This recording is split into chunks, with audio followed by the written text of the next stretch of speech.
The famous management consultant Peter Drucker once said, "Tell me what you value and I might believe you. But show me your calendar and your bank statement and I'll show you what you really value." And it's true. While I might say that I value trust, justice and eating healthy, but actually looking into all sorts of these information will yield different answers. For example, if you have a deep look into my bank statement, you would find that I spend a lot of money on junk food or buying clothes, etc. And if you have a look at my calendar, not my Google Calendar, but an actual real-time log of my life's events, if such a thing was possible to build, would shed light upon way more time than I care to admit spent scrolling through Instagram and Twitter and other social media apps. And I bet that if we were to look at your calendar, we would see something similar, if not worse. Comparisons aside, though I think it is safe to say that most of us, including myself, spend more of our time and attention than we would like to on these apps if we were to look at our lives from a rational view. And that is why in today's video I'm going to give you some tips to break your social media addiction, whether you call it an addiction or whether you're in denial. I recently read Kyle Newport's book Deep Work, which actually had a chapter called Quit Social Media. Given that fact, you may be surprised to know that I'm not gonna recommend quitting social media in this video because I believe in moderation, and I also recognize that social media can bring a lot of benefits, but along with those benefits comes a lot of drawbacks. And as the ex-Facebook data scientist Jeffrey Hammer-Butcher once said, "The best minds of my generation are thinking about how to make people click ads." And of course, to make you click those ads, those minds also have to think on how to keep you on their platforms for as long as possible. They also can make you a less happy person, as the recent research has shown. While scrolling through our social media handles, we often come across posts from our friends, family and other people, and we start comparing our lives to their lives, and thus that makes us unsatisfied and unhappy with our lives. So without any further ado, let's get into the video and see how we can use these social media apps to get their benefits while avoiding their drawbacks.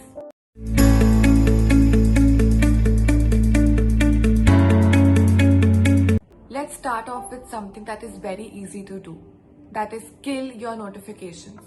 So when you're working or studying and you hear the notification sound, you instantly get distracted and start checking your phone as to whose DM, comment, snap or new post has come up.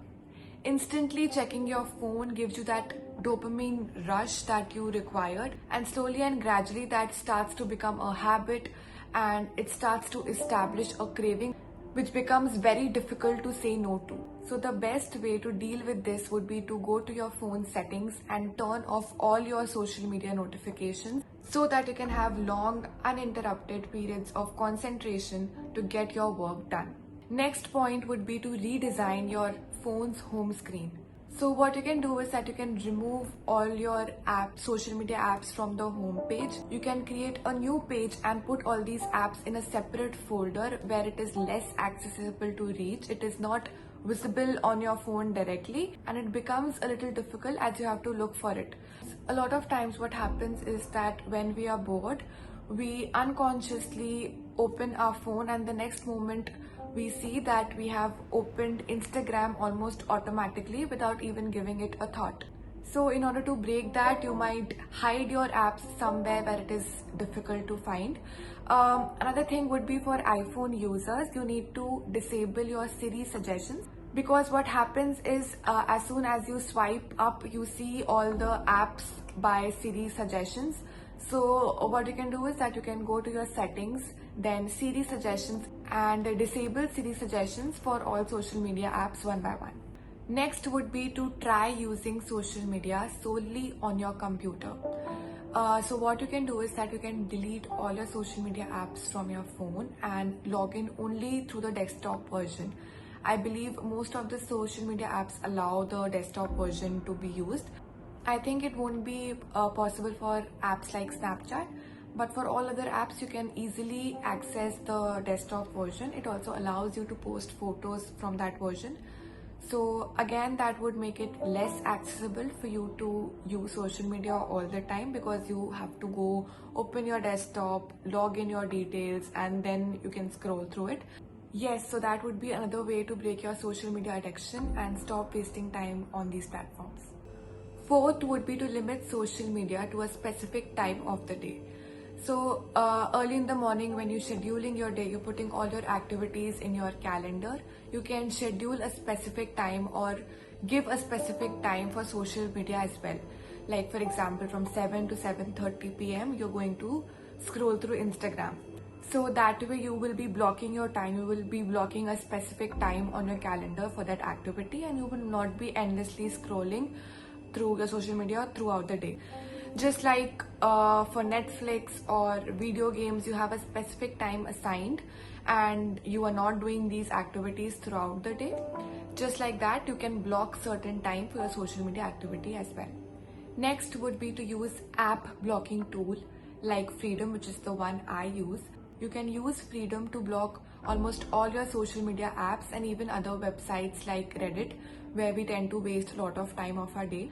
Also, I've seen a lot of times that people, as soon as they wake up in the morning, they check their phones and scroll through all these social media apps mindlessly for hours, and thus they waste the most productive time of their day, that is the mornings.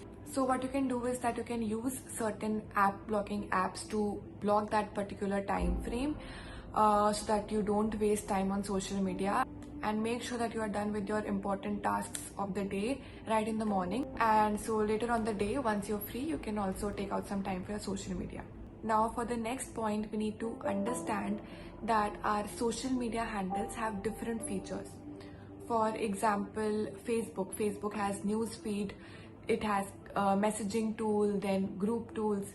So what happens is that while some features would be beneficial for you, like the group chat, group tool or the messaging tool, there might be some features like the news feed that are a total waste of time.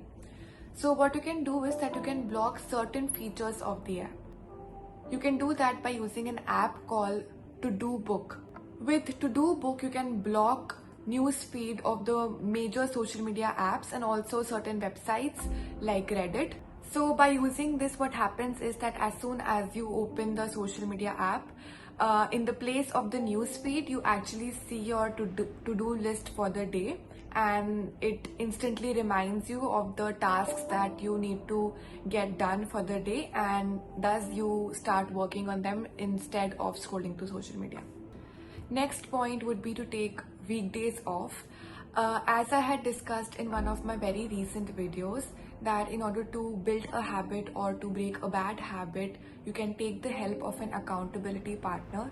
So again, over here, in order to break your social media addiction, you can take the help of your friends, your family, your teachers, or your spouse, your assistant, anybody that you trust. And what you can do is that you can ask them to change your social media passwords every week. Supposedly, you can ask them to change your passwords on every Monday, and that would log you off on all your social media handles.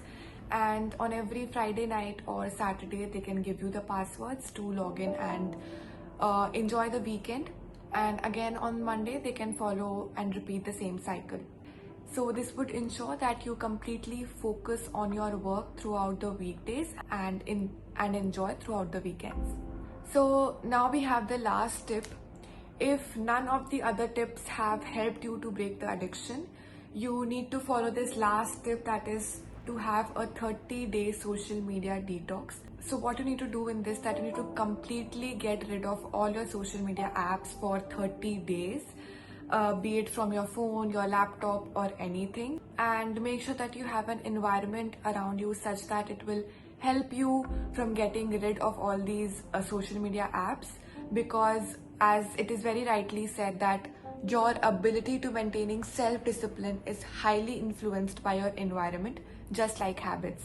And once you are on such a social media detox, you would realize how much time you end up wasting on social media apps. You would have so much time to do all the other activities.